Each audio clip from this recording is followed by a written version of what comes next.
The night the White House burned, and America almost cheered. By 998 words. August 24th, 1814. The air over Washington City hung thick with gunsmoke and panic. President James Madison, frail, spectacled, barely 5'4", stood on a Virginia hilltop, clutching a spyglass. Below him, the capital of the young United States was on fire. British redcoats, fresh from torching the Capitol, now marched on the president's mansion. Inside, First Lady Dolley Madison refused to flee. "Save the portrait," she ordered her enslaved valet, Paul Jennings. The famous Gilbert Stuart painting of George Washington, 8 feet tall, bolted to the wall, had to come with them. Jennings and 2 French servants unscrewed the frame, smashed the stretcher, and rolled the canvas like a carpet.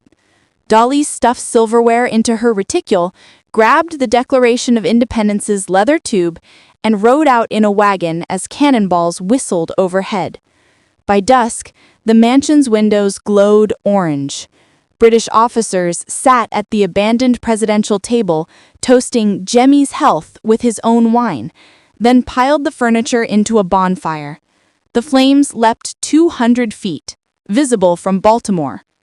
Across the Potomac, American militia, farmers in homespun, clerks with fowling pieces, fled in chaos.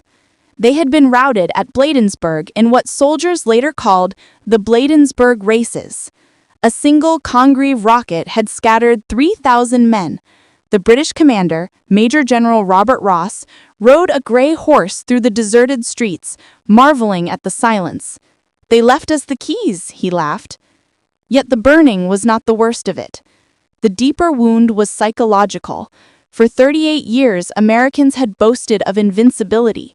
Now their capital lay in ashes, their navy bottled up, their treasury empty. British newspapers crowed that the nest of pirates had been smoked out. In New England, Federalists openly talked secession. A Hartford convention was already planned for December. One more disaster, and the 13-year experiment might collapse. The twist no schoolbook lingers on: many Americans wanted Washington to burn. In Boston, merchants toasted the flames. "The mongrel government is humbled," wrote the Columbian Sentinel. They hated Madison's war, declared in 1812 to defend free trade and sailors' rights against British impressment, but really to seize Canada. New England shipowners had lost millions. Their sons were pressed into Royal Navy crews. When news arrived that the Capitol dome had crashed in a shower of sparks, church bells rang in celebration. In Hartford, a preacher thanked God for chastising the authors of this wicked war. Even in the South, doubt festered. Virginia's John Randolph sneered that the city deserved its fate for the sins of democracy. Slaveholders feared the war would embolden runaways. British officers had already issued proclamations promising freedom to any enslaved person who reached their lines. 300 did so in a single night from nearby plantations. Madison himself spent the night in a farmhouse, coatless, soaked by rain. His wife found him at dawn, shivering under a blanket. She said, "We have lost everything." Dolly replied, "We have lost a house, not a country." But the country was slipping. Then came the miracle and the cover-up. On August 25th, a freak hurricane slammed into Washington.